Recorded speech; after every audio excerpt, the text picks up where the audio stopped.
Russia's stern warning: any Ukrainian provocation will be met with force. The three-day ceasefire proposed by Russia to Ukraine officially took effect this morning, May 8th. Kyiv is pushing for a 30-day ceasefire, as proposed by the United States, while Washington continues to urge both sides to engage in direct negotiations. However, the positions between the parties remain deeply divided. The Kremlin announced that the ceasefire came into effect at 4 a.m. Vietnam time today and is expected to last until the end of May 10th, coinciding with Russia's 80th Victory Day celebrations, commemorating the defeat of Nazi Germany. The occasion includes a military parade and diplomatic receptions with world leaders. According to the Kremlin, Russian forces will adhere to the ceasefire order given by President Vladimir Putin, but will respond immediately if Ukraine carries out any attacks. Moscow stated that the ceasefire is a humanitarian gesture and could serve as a catalyst for the start of direct negotiations with Ukraine without preconditions. However, instead of a three-day truce, Ukrainian President Volodymyr Zelensky has voiced support for the 30-day ceasefire proposed by the US in March, aiming to open a window for diplomacy. Although the US believes that Russia's demands for concessions are excessive, it remains cautiously optimistic about the prospects of ending the conflict. According to Vice President Vance, the US is shifting its focus from the idea of a 30-day ceasefire to shaping a long-term peace solution.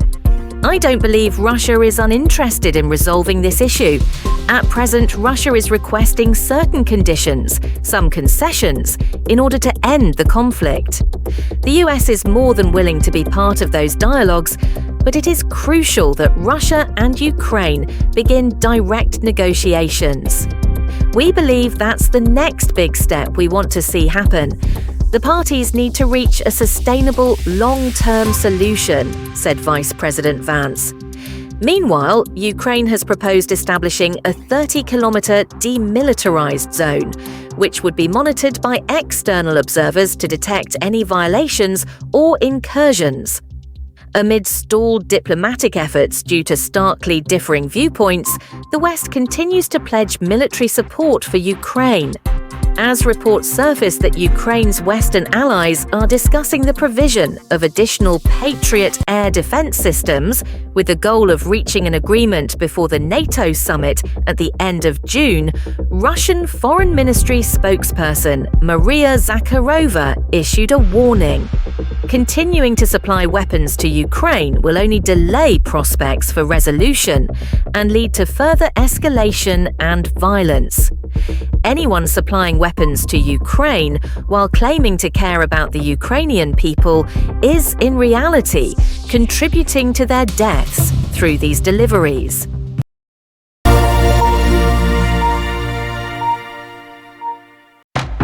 The ceasefire takes effect, Ukrainian cities remain quiet.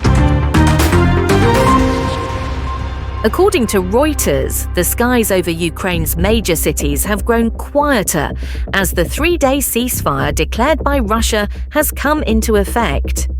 The three-day ceasefire, announced by Russia and effective from the morning of Thursday, May 8th, has brought a rare calm to the skies of Ukraine's major cities after several nights of heavy airstrikes, Reuters reported. However, Ukraine's Air Force stated that Russia still dropped guided bombs twice on the northern region of Sumy, although the extent of the damage remains unclear. Also, according to Reuters, aside from the Ukrainian Air Force's report on the two guided bomb drops, there were no reports of any Russian drones or long-range missiles being launched at Ukrainian cities on the morning of May 8th. It remains unclear whether fighting has truly paused along the front lines between Russian and Ukrainian forces. A Reuters witness near the front in eastern Ukraine reported on Thursday morning, May 8th, that he did not hear any sounds of combat. On May 7th, Ukrainian President Volodymyr Zelensky stated that his country is maintaining its offer of a 30-day ceasefire in the conflict with Russia. "We are not withdrawing this proposal.